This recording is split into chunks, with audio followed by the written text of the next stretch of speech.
Welcome, everyone, to the Entrepreneurial Thought Leader Lecture Series that is brought to you every single week by the Stanford Technology Ventures Program, which is the Stanford Engineering Entrepreneurship Center, as well as BASIS, the Business Association of Stanford Entrepreneurial Students. My name is Tina Seelig, and I am Executive Director of Knight Hennessy Scholars. But before that, I was faculty director of STVP and taught this class for 20 years. So this is an amazing opportunity to be back here today and a very, very, very special opportunity to be introducing Clara Shih. Because Clara was a student in this class, and she was a Mayfield Fellow 20 years ago. Amazing. I wish I had been able to tell you, 20 years from now, you're going to be standing right up here. I can tell you, Clara is a force of nature. I wish that when she was a student, I had followed my instincts because I thought, I want stock in this lady. She is something amazing. Clara is the CEO, I want to get it right, of Salesforce AI, which makes enterprise AI for customer relationship management. She has so many accomplishments and has been recognized in so many ways. For example, Clara is on Fortune's Most Powerful Women Entrepreneurs list, Time's Most Influential People in AI, and the World Economic Forum Young Global Leaders. She's also a member of the board of directors of Starbucks, and she is also the founder of a company called Hearsay Social that she founded with another Mayfield Fellow, Steve Garrity, in 2009, when it was soon after you got out of school. So we are so fortunate to have Clara here to tell you about her journey and the lessons she's learned along the way. Please join me in welcoming Clara.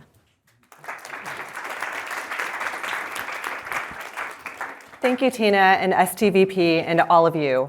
It feels like just yesterday I was sitting in the same chairs as you. Actually, not the same exact ones. This building was built after I graduated.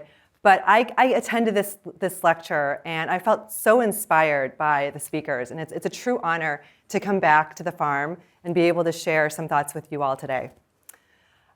So the title of my talk is What No One Tells You About Being an Entrepreneur. There have been a lot of books written about entrepreneurship. There's a lot of talks and podcasts. But there are a few lessons that I personally experienced starting Hearsay Social, renamed Hearsay Systems, and more recently, being an intrapreneur, building out something from scratch at a big company, at Salesforce. And I wanted to share those lessons with you. But first, again, thank you. It is so meaningful for me to come back to this community that really I'm a product of. The Mayfield Fellows Program, E145, BASIS. I have so many fond memories. But I also have memories of sitting in your seats and being in your shoes and feeling a little bit of anxiety and wondering how I would navigate the world after I graduated. And so if you're feeling that way too, know that it's normal and that as you're starting out in your career, you don't have to have all the answers. I never would have believed, Tina, if you had told me 20 years ago that I'd be giving this lecture and that I would have done these things. And that's okay. You don't have to have a plan. It's normal to not have a plan.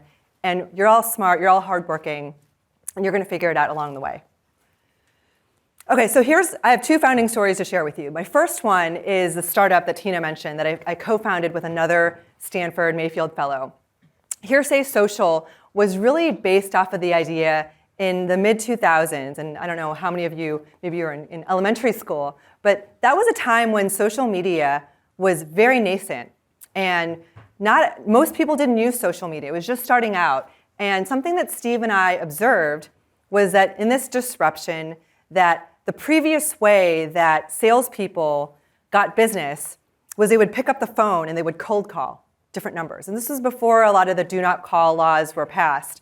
And also at a time when most people still had home phones. So they'd pick up the phone, and that actually worked sometimes. So it was called dialing for dollars. And it worked well enough that people were doing it for a long time.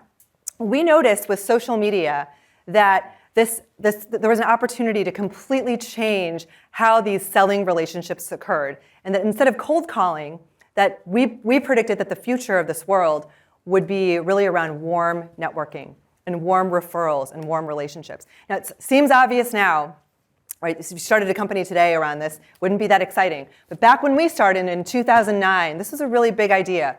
And so the here part of Hearsay, and Hearsay is still around doing great, here part of Hearsay is natural language processing, the little bit of AI picking up on different posts and tweets that your network of connections is sharing on Facebook, on Twitter, on LinkedIn, on text messaging.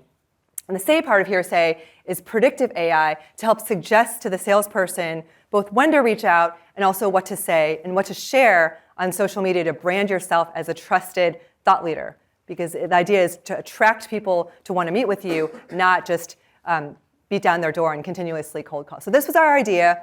This was our Series A pitch deck. And on the right, you can see that was our first office in a conference room at Sequoia Capital, just down the road from here. So the lessons that I'm going to share with you is based on 11 years of being the CEO of Hearsay, and I'm still on the board, as is Steve.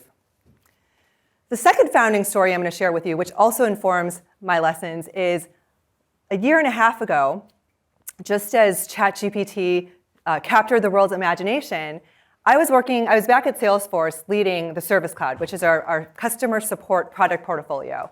And we'd been experimenting with large language models well before ChatGPT. But of course, once ChatGPT was launched in the world, our customers, there was tremendous demand for Salesforce to provide a trusted and secure way for enterprises to use AI.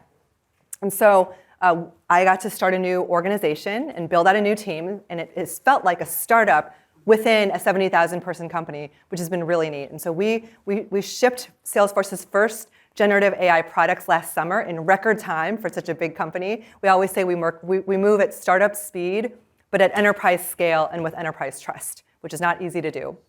And then just this week, we also launched our AI platform for generative AI, including our prompt builder and our Einstein Copilot. So these are the two founding experiences that I'm drawing on for my lessons. Okay, so I've got 8 lessons to share with you. The first one is, in entrepreneurship, and we talked about this in our classes here at Stanford too, that it's all about finding product market fit. And certainly when Steve and I were starting out with Hearsay, we had our great idea of lead generation on the one hand and content prediction on the other hand. And we were so convinced that this would be a perfect product for real estate agents. And so we called every real estate company that we knew. And we sponsored real estate trade shows. We talked to all of our friends who are realtors, and we made them try our product. Kind of biased feedback, right? Because they never wanted to give us any negative feedback. But the thing is, nobody ever called us back. And no matter how hard we tried and how hard we pushed, we couldn't find product market fit where we thought we could, where we would. Until one day, just coincidentally, there was an insurance executive who happened to attend a real estate trade show, and they were really interested in what Hearsay had to offer. And so they kept calling us again and again, every day. They issued an RFP just for us. We sold our first $500,000 deal, then our first $1 million deal, then our first $3 million deal, then our first $5 million deal. And within a few years, we had captured almost every insurance company in North America. And then we expanded to Asia, we expanded to Europe. Hearsay is still a powerhouse in insurance. So the lesson here is sometimes you think you know what you're looking for. And there's a broader lesson here in life, right? We have a plan, but be open to what comes your way. And sometimes it's not as you expect. Sometimes the product market fit or the great life partner or your calling in life, it comes to you and it's not something that you would have anticipated. Lesson number 2. This is the classic Henry Ford quote that if he had asked his customers what they wanted, they would have said a faster horse. Although recently historians are saying that there's actually no record of him ever saying that. But nevertheless, the lesson holds true. I can confirm that you shouldn't always listen to your customers. I'll never forget the day that Steve and I flew into Boston to meet with a large Fortune 500 financial firm. And we were pitching our Hearsay software, and she cut us off in the middle and she said, okay, great, get the whole predictive content thing, understand it's important to get our financial advisors branded on social media, but tell me this, can you increase the file storage capacity of my laptop? And we said, what are you talking about? Why do you need more file storage capacity on your laptop? So she turned her computer around, and it looked something like this. I mean, it was more than this. There were thousands of overlapping screenshot icons on our desktop. And we said, what is this? And she said, well, Clara, something you might not know is in highly regulated industries, anything that a salesperson shares with a client or prospective client has to be surveilled per a bunch of SEC and FINRA laws. And so turns out her job was to every day go through each one of their 2,000 financial advisors' LinkedIn and Twitter profiles and grab a screenshot and then submit it and file it into the regulatory filing. And so we left feeling both horrified and also really inspired.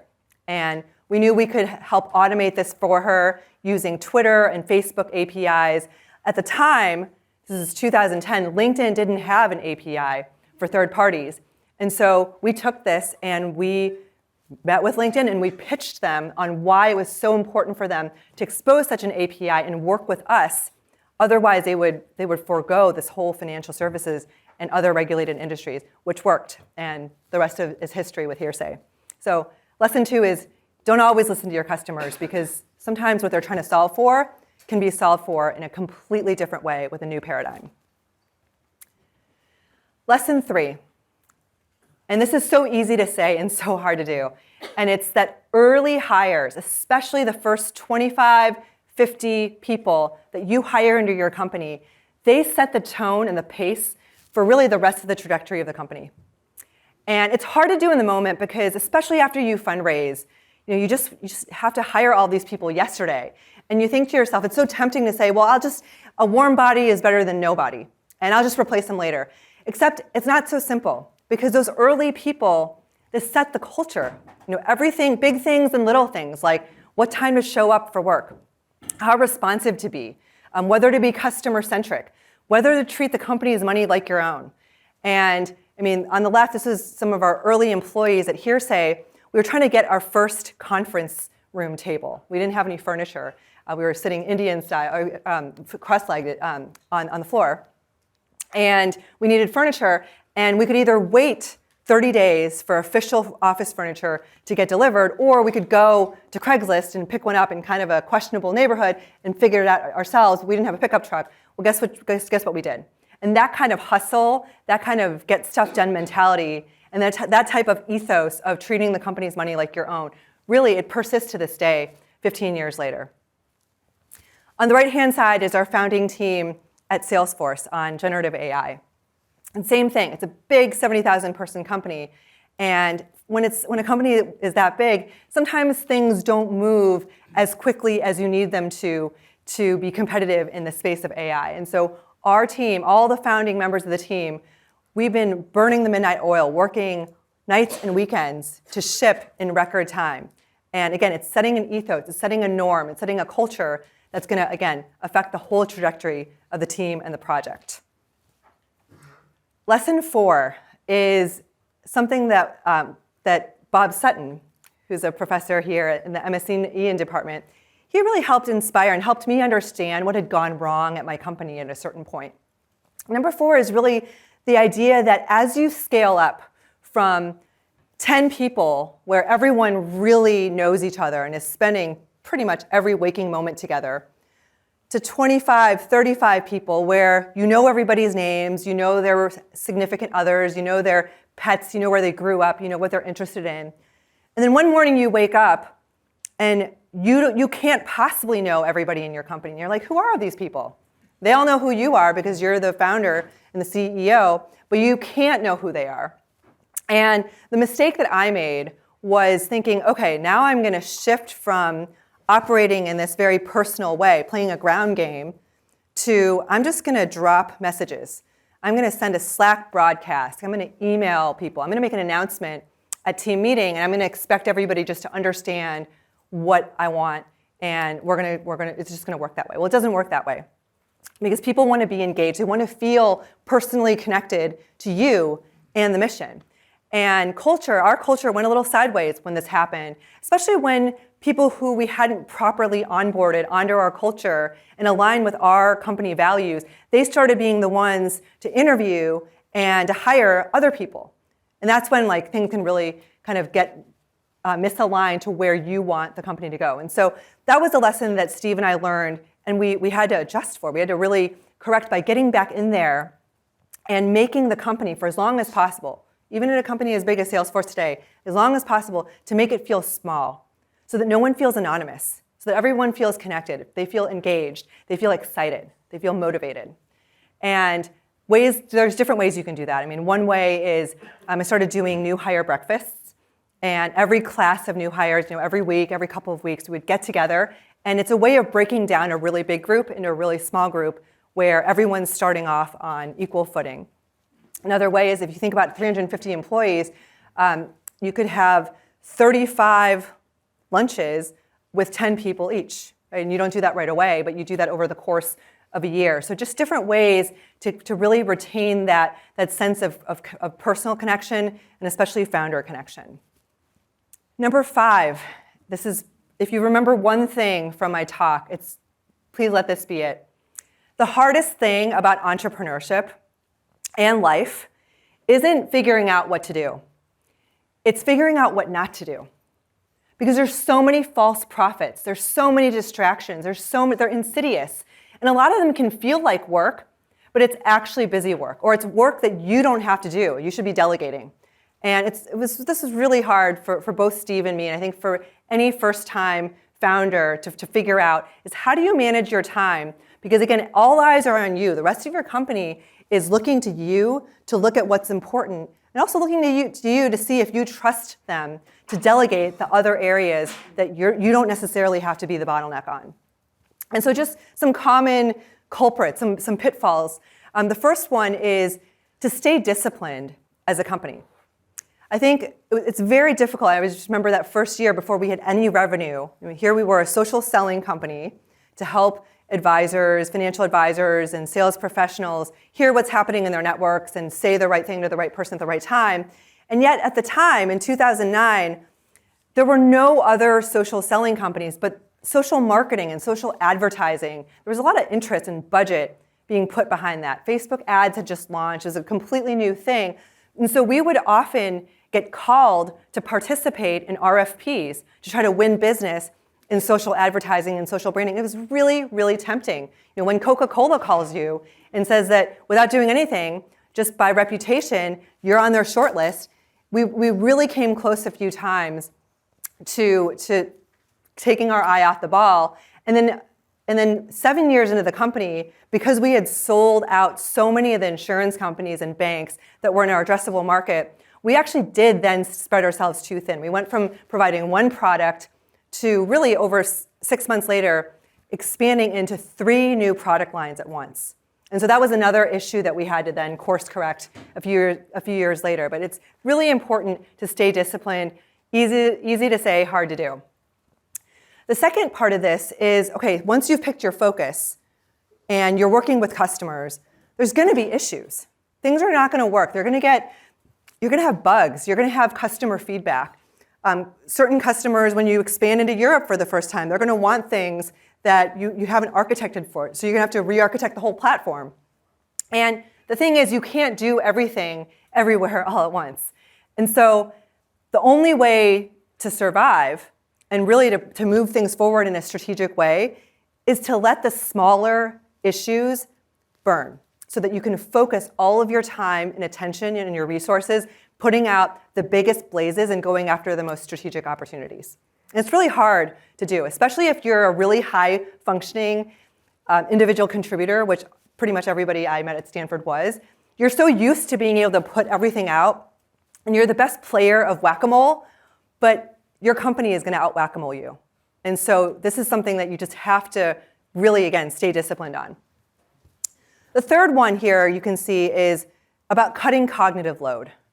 And I remember some advice that Tina shared with me years ago, which is that we can have it all, but just not all at once, right? And so thinking about how we spend our time and conserve our energy, again, for the most important things, is why Steve Jobs famously wore the same outfit every day so that he wouldn't have to think about it.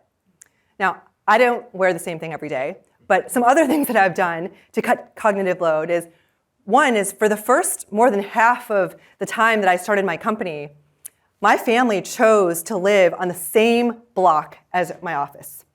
And the reason for that is because I'm not a morning person. And I didn't want to have the cognitive load of worrying how long it would take me to commute to my office based on the traffic that day. Being able to walk to work and knowing that it was predictably 3 minutes and 22 seconds, that was everything. And so I never had to think about it. I never had to worry about it. I was never stressed checking driving directions or feeling sad if there was a lot of traffic because I knew I had full predictability. Another pitfall, the conference circuit. So if your startup starts to get hot, you get your Series A funding, your Series B, your Series C, you start getting put on these lists. And it's like the top 4, like I was on the Fortune 40 under 40. Then you're on the Forbes 30. You're on the Fast Company list. It's kind of very alluring. And a lot of these come with really fun events. This was one of the most fun evenings that I ever went to. I actually brought my best friend, Bex, with me. I hung out with Jeff Bezos and Hugh Jackman. There were all these celebrities there. But that year, I found myself spending way too much time on the conference circuit. And I actually saw a lot of other founders at this conference circuit too. And at one point, I asked myself, oh my gosh, who's running this show at home? Who's taking care of the team? Who's with our customers? Now, I'm not saying don't go to any conferences, right? One, these are amazing life experiences. If you earn the opportunity to go, enjoy it. But be careful because there's an endless number of these all the time. Every week, every month, they're happening all around the world. They're happening in Davos, they're happening in Aspen, they're happening here in Silicon Valley. They're at these amazing places with amazing people.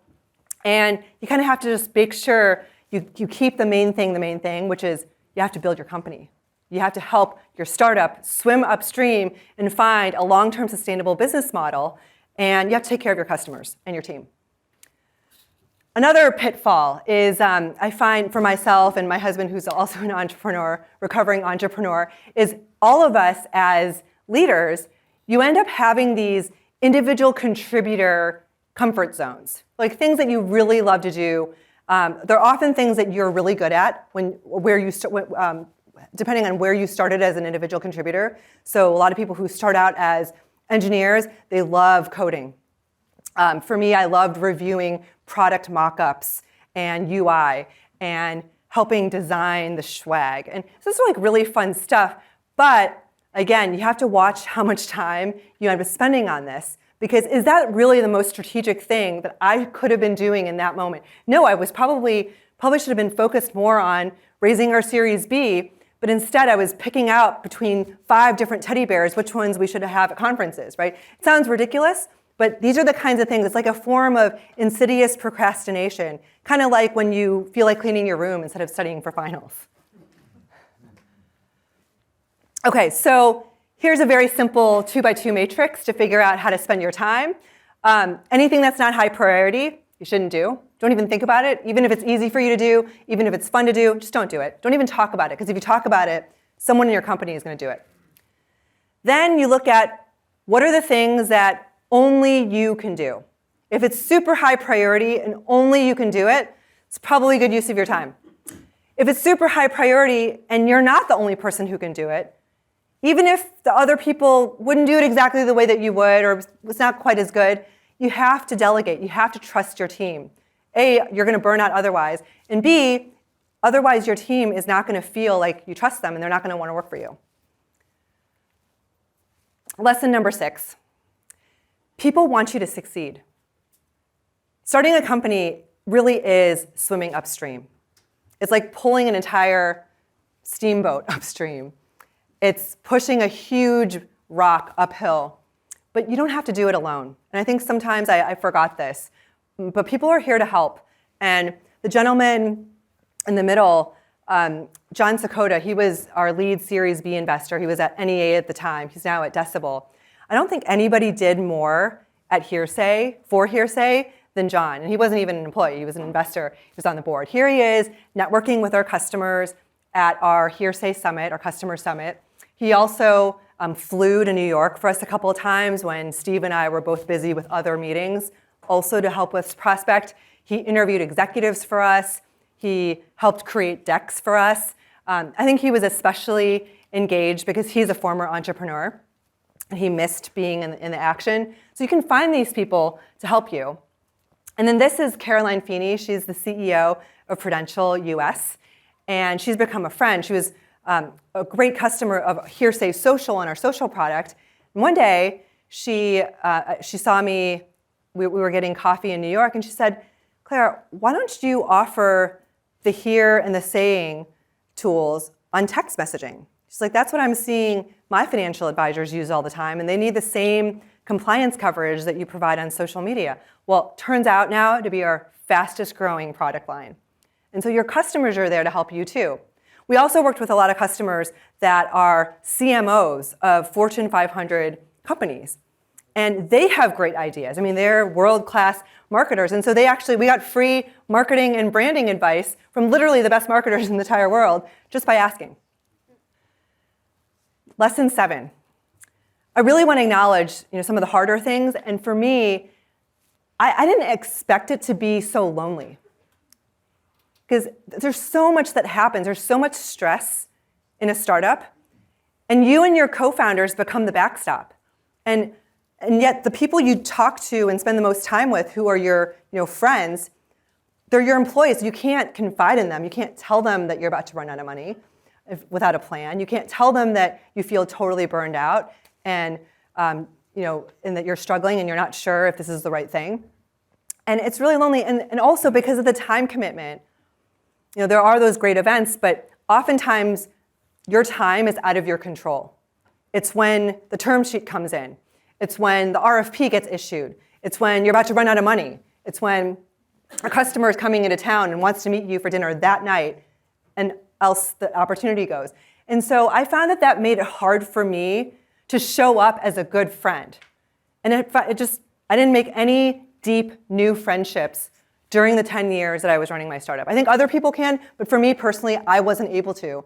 And thank goodness, in retrospect, this wasn't part of my premeditated plan, but thank goodness that I went into my startup with really, really good friends. These are my best friends, Allie and Bex. Bex is the one I brought to the conference with me, with Jeff Bezos and Hugh Jackman. And this is Allie and Bex pushing strollers of their babies and mine on our vacation in Palm Springs in 2016, when I was in our office, in our Airbnb house, working the entire time. I missed this walk. I didn't go to brunch. I didn't go to the pool. We had a pool in the house. I never went in a single time. I was on calls the entire time because there was a fire happening at Hearsay. And I think if I had just met Allie and Bex, any normal person would be like, who is this person? Who does she think she is? But because we had known each other and we were best friends already for 15 years, they knew, they supported me through this. And so much of being an entrepreneur and succeeding with a startup, it isn't necessarily your product or your technology. It's you, it's your stamina, it's your mental health. Because with your stamina, with your mental health, with your energy, if your product isn't right, you can fix it.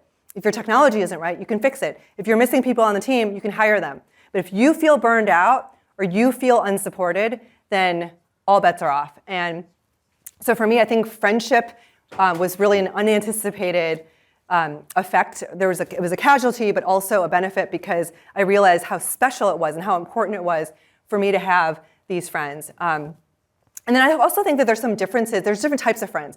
So first of all, there's a lot of research that shows that how men view friends, it's like around shared activities, versus women, it's more about emotional bonding and FaceTime and talking. And I just didn't have time for that. I was gone all the time. I traveled every week for 5 years in a row. And I just wasn't able to show up. But thank goodness Allie and Bex were forgiving.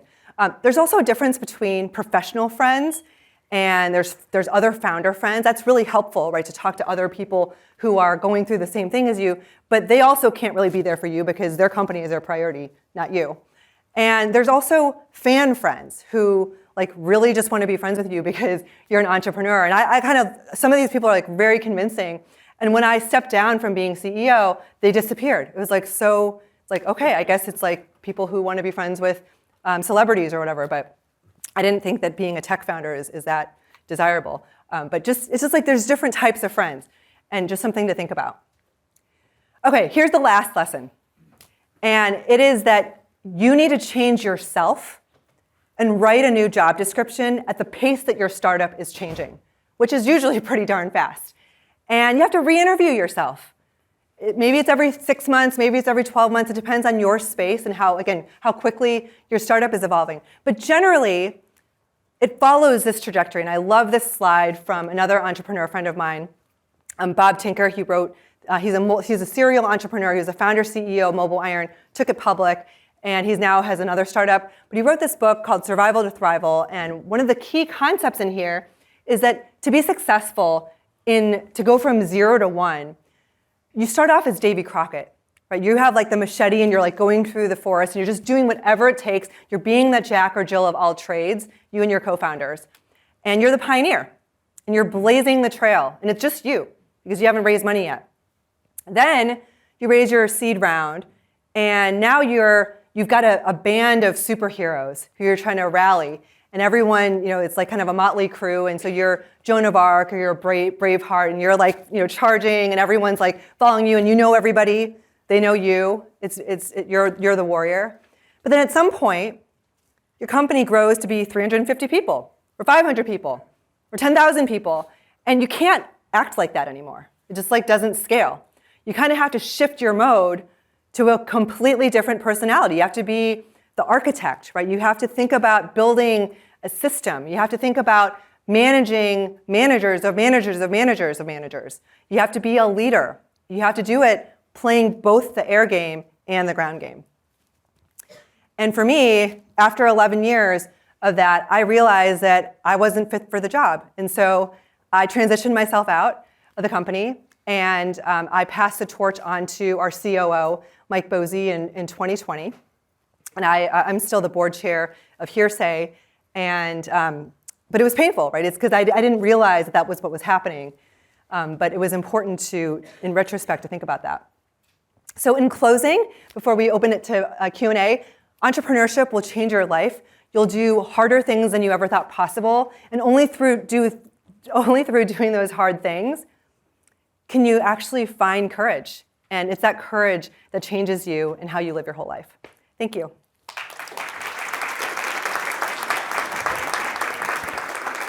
Okay, that was amazing, Clara. Can we move a little bit over? Let's open it up for questions. Who's got the first question? Okay, right over here. You talked a little bit about how important your early hires on, but I was a little bit curious. What's your actual methodology for choosing these early hires? Are you merely just looking if they agree with the values of the company, or is it something a lot deeper than that? That's a really great question of what to look for in an early hire. So in this phase, in this middle phase, when you're looking to hire your band of misfits to go out, I think hiring people who will just get things done and who are generally smart and versatile utility players, because you don't have these departments built out yet. So I'll give you an example. Our first hire, Chris Andrew, he did QA, he did customer support, he did marketing, he did legal. He had never done any of these things, but he just figured it out. And so I think that's really important. And then as you have to build out functions and build out teams, like in sales, for example, hiring someone who was our VP of sales, who didn't just come from VP of sales from another company, but had actually built out sales from first principles. Great. Next question. Well, while people are thinking, I've got a question for you. You've got your wonderful son here. I remember when he was just a little tiny guy. I'm curious how you figured out how to balance work and family. Clearly, you've got 2 kids. Your family's really important to you. You said you traveled all the time. How did you navigate this, and how did you think about that? Well, it's not easy, and it's an ongoing struggle, but it's one of the reasons why I realized I wasn't right for the job anymore. Because I realized that what the job required didn't align with how I wanted to spend my time, which was not traveling every week. Great. Thank you. What kept you motivated? Were you actually passionate about what you were building, or did you just want to build something really big? Both, but actually more so the former. So the initial idea for Hearsay came because I was working at Salesforce for the first time when I was right out of college, and I noticed that our salespeople, some of the younger salespeople, were starting to use Facebook to look customers up before they call. And the reason was if they could find something in common, like they both played lacrosse or they went to the same college, that they had a higher hit rate in their cold calling. And so that really made me think that social media would start to change this whole concept of selling and networking and relationships. And again, it seems obvious now, but back then it was this like aha moment. And so I tried to sell that idea internally at Salesforce. And a lot of people didn't get it. Some people got it, but they didn't think it was that big of an idea. And so I felt like I had unfinished business, and I had to do it. I had to see it through, and I had to see if I was right. Great. Hey, Clara. Thank you for being here and sharing these insightful takeaways. You talk a lot about culture, create relationships, like care about people. And I'm wondering, like now you are probably one of the most influential persons like leading AI. How do you believe that's going to change these kind of relationships, and what's not going to change actually? It's a $1 trillion question. Can you repeat the question? Yes, so the question was, I talked about how important relationships were at Hearsay and at Salesforce, and how will AI change our relationships? I think that if anything, everything that's happened in digital and automation and now AI, it makes it even more special to be together like this. There could be, I could have written this talk, and there's good enough video generation technology to produce this video as if I gave the talk. But it's just not the same. We like to be in each other's space. We like to talk to each other. And I think if anything, some of our kids have lost that ability, and so that's something I always talk to my kids about is people skills. It's really important. It's even more important in an era of AI. Can I build on that question Yeah. about culture? Because you talked about the culture in your company. What are the levers that you used to influence the culture that you wanted in your company? Yes, I love that. For really bad things, it's who you fire for what offense versus what you tolerate. Culture is the worst behavior, is often defined by the worst behavior you tolerate. Another one is who do you publicly celebrate? Based on, is it for closing the big deal? Is it for helping out their teammates? Is it for our first salesperson that we hired, he actually turned down a very big deal with a prospective customer that would have netted him a lot of money in commission because he knew that the product wasn't going to be a good fit for that customer. And he had a lot of personal financial gain to had, but he walked away from that. And we kept storytelling around that for years after to reinforce one of Hearsay's company values of putting the customer first. I am never going to forget that quote, is that culture is the worst behavior that you allow to continue. Yeah. So, great. Another question. Many AI entrepreneurs think that AI will change the way we interact with machines, and that their AI first CRM will make Salesforce irrelevant. What do you think of this? And is the mother company ready to be replaced by your internal startup? That's a question.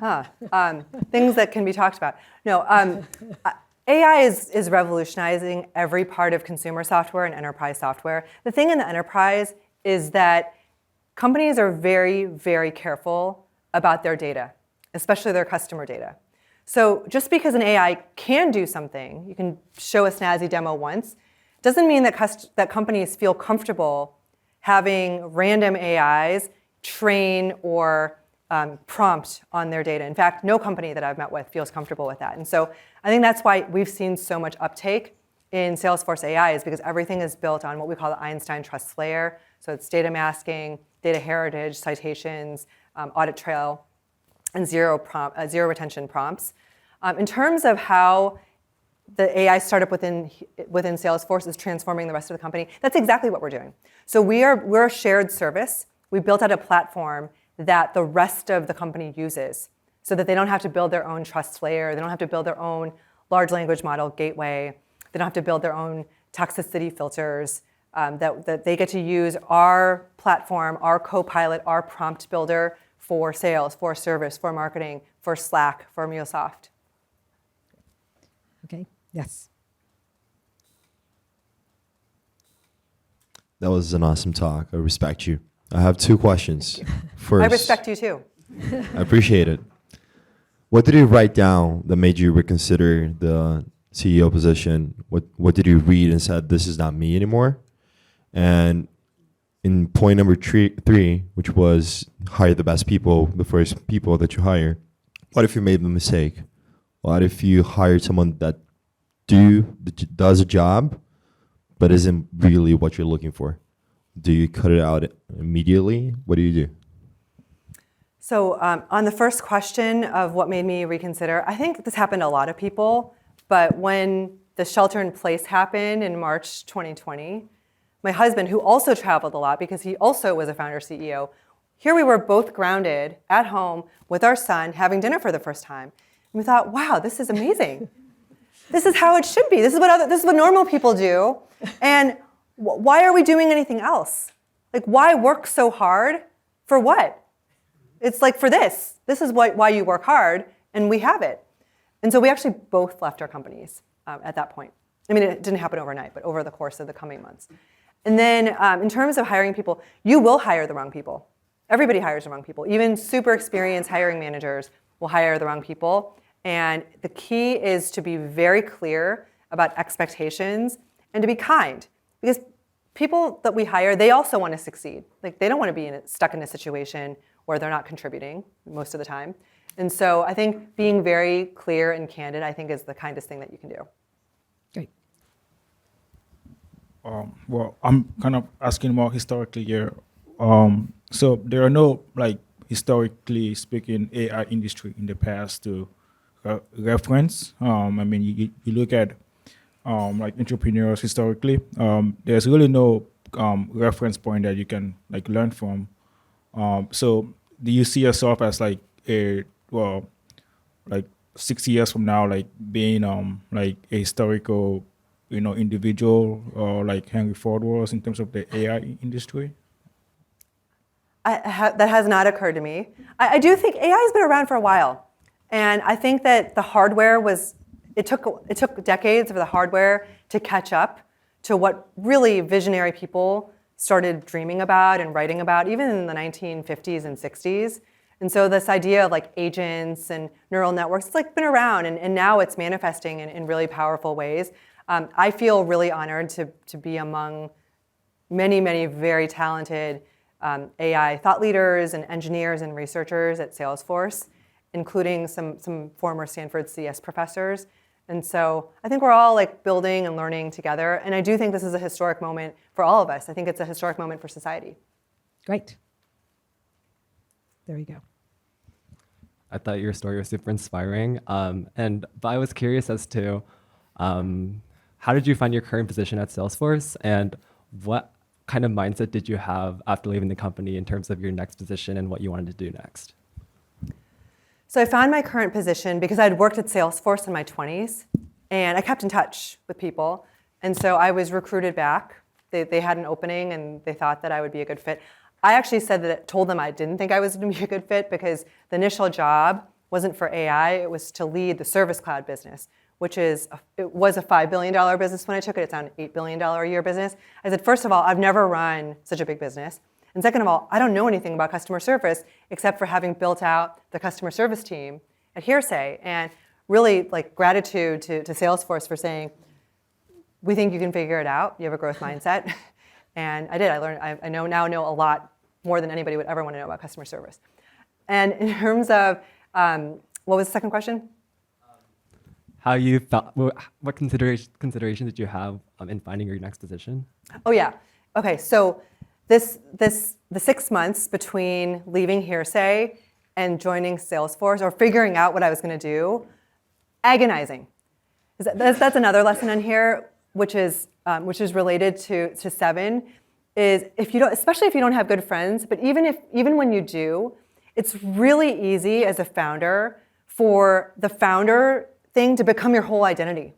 Because everybody else sees you that way, right? You show up at work every day, you're at work all the time, your customers treat you that way, they treat you as your title, you're the founder and CEO. Well, when I was no longer the founder and CEO, I'm like, oh my gosh, am I nothing? And thankfully, Allie and Beck said, no, you're not nothing.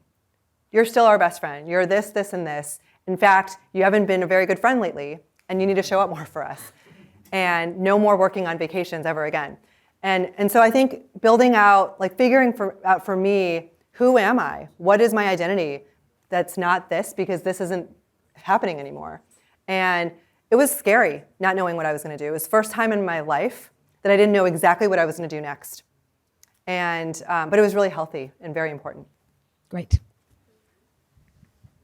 So as a consumer, we've seen like generative AI grow super fast in the past 2 years and seen a lot of improvements. Do you think that we have seen or will see similar growth from predictive AI in any sense? And if not, what kind of limitations there might be holding it back?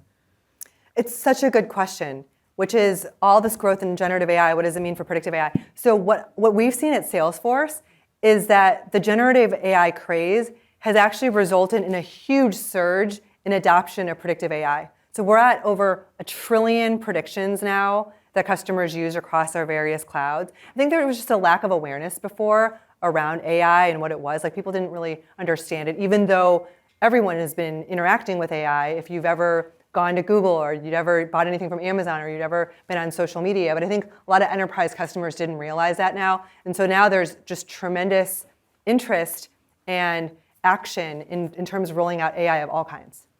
Great. Well, this has been incredible. Can we give Clara a huge round of applause?